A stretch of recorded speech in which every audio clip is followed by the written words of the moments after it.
Hello बच्चों, स्वागत है आपका। बच्चों ये हमारी आज की क्या है 9th क्लास की वर्कशीट है। वर्कशीट का जो सब्जेक्ट है वो हमारा है साइंस। ठीक है, तो आज क्या है, हम इसमें ग्रेविटेशन जो हमारा चैप्टर चल रहा है उसमें आज हम फ्री फॉल जो हमारा एक टॉपिक है उसके बारे में आज हम समझते हैं। सबसे पहले क्या, फर्स्ट ऑफ ऑल जो ये बच्चा है ये क्वेश्चन पूछता है, फिर से आज क्वेश्चन पूछता है जिज्ञासा दीदी से कि how do the objects throne upward fall on the earth object, कि जब हम कोई ऑब्जेक्ट को ऊपर फेंकते हैं तो वो क्या है, वो नीचे जो है कैसे आता है। तो इसके बारे में ही जिज्ञासा दीदी जवाब देती क्या कि any object throne upward reaches a certain height, क्या है जब एंड देन स्टार्ट्स फॉलिंग, क्या है जब कोई भी सामान जैसे हमने बॉल फेंकी तो वो क्या है एक ऊंचाई तक पहुंचता है और धीरे धीरे क्या है वो नीचे आना शुरू हो जाता है। When an object falls towards earth surface under the influence of gravitation force of earth alone then its motion is called free fall. कि क्या है, जब कोई ऑब्जेक्ट जब उस पर सिर्फ क्या है अर्थ का ही ग्रेविटी लग रही हो, अर्थ का ही जो है फोर्स लग रहा हो, ग्रेविटेशनल फोर्स लग रहा हो, तो जो वो गिरता है तो उस जिस फोर्स से गिरता है उसको क्या बोलते हैं, उसको हम फ्री फॉल बोलते हैं। During free fall the direction of motion remain same but the velocity of object increase as constant rate. क्या है, जब आप कोई ऑब्जेक्ट फेंकते हैं तो वो क्या है वो नीचे की साइड आता है, तो जो इसका डायरेक्शन होता है वो तो सेम रहता है, लेकिन जो इसकी वेलोसिटी होती है धीरे धीरे नीचे आने तक क्या होता है, इंक्रीज होती रहती है। ठीक है,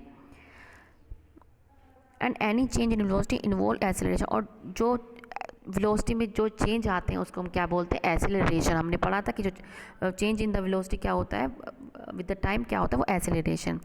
and the acceleration during the free fall, जो फ्री फॉल के दौरान जो है एक्सेलरेशन उसको ही हम क्या बोलते हैं, एक्सेलरेशन ड्यू टू ग्रेविटी। तो ये हमने क्या फ्री फॉल के बारे में पढ़ा और हमने ग्रेविटी के बारे में पढ़ा। अब हम आते हैं इक्वेशन पे। अब सीधा बच्चों हम आते हैं क्वेश्चन पे, क्योंकि ये जो आपके जो इक्वेशन है ये क्वेश्चन में, तो हम सीधा क्वेश्चन से आगे बढ़ते हैं। क्या कि explain free fall in brief. हमने अभी एक्सप्लेन किया फ्री फॉल, ये आप यहाँ से अपना फर्स्ट क्वेश्चन यहाँ से उतार लेंगे यहाँ तक। क्या कि जब भी कोई ऑब्जेक्ट ऊपर फेंकते हैं तो वो कोई हाइट तक जाता है, फिर क्या है वो नीचे की साइड आता है, और जब उस पर सिर्फ और under the influence of earth, gravitational force of अर्थ, तो उसको क्या बोलते हैं, इस मोशन को क्या बोलते हैं हम, फ्री फॉल। तो ये आप यहाँ से क्वेश्चन हो गया आपका।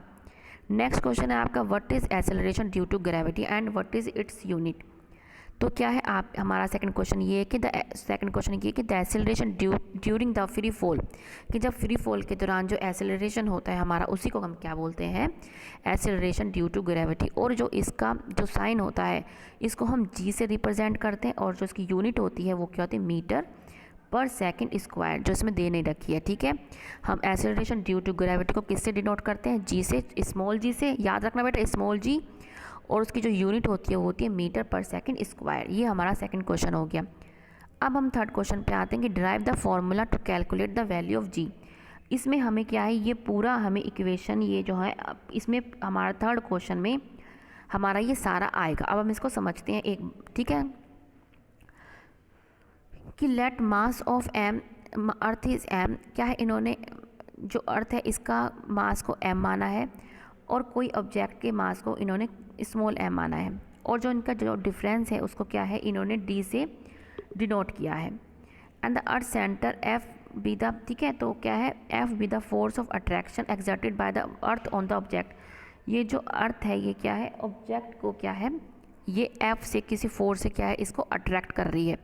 तो हमने यूनिवर्सल लॉ ऑफ ग्रेविटेशन में पढ़ा था कि एफ की जो वैल्यू होती है वो क्या होती है, एफ इजिकल टू जी और कैपिटल हमारा एम और स्मॉल है अपन डी स्क्वायर। ठीक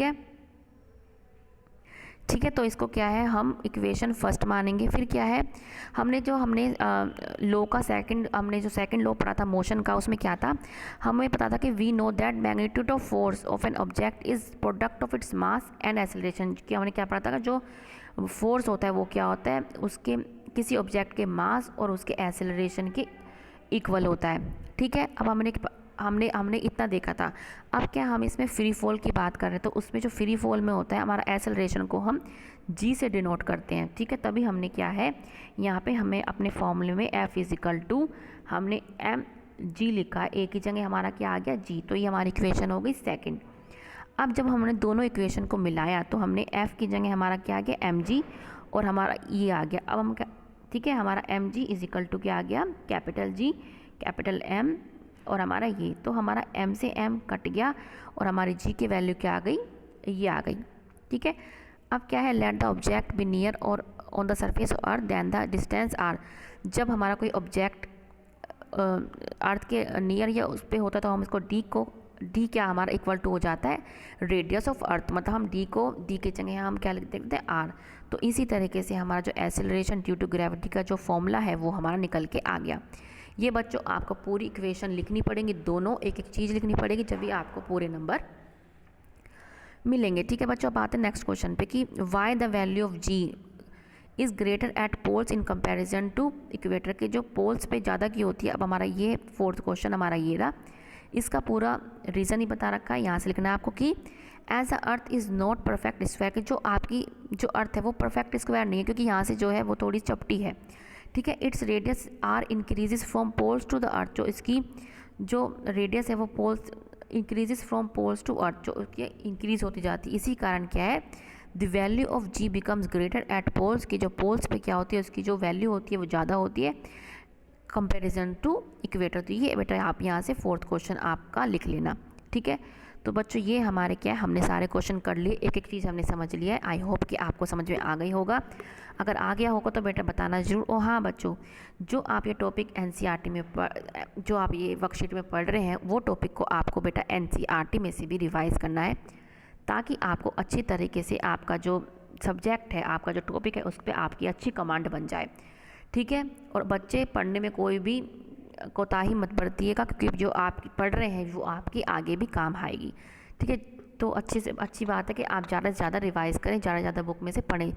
2 ही बुक में से पढ़ लें जो आपकी एनसीईआरटी, उसमें से भी आप एक बार रिवाइज़ कीजिएगा। ठीक है बच्चों, अब मिलते हैं आगे के वर्कशीट के साथ। हमेशा खुश रहिए, कोरोना वायरस से अपने आप को और अपनी फैमिली को बचा के रखिए। कैसे, आप अपने हाथों को टाइम टू टाइम साफ़ करेंगे, रेगुलर पानी और साबुन से धोएंगे और मास्क का इस्तेमाल करेंगे। ठीक है बच्चों, और सोशल डिस्टेंसिंग का पालन करेंगे।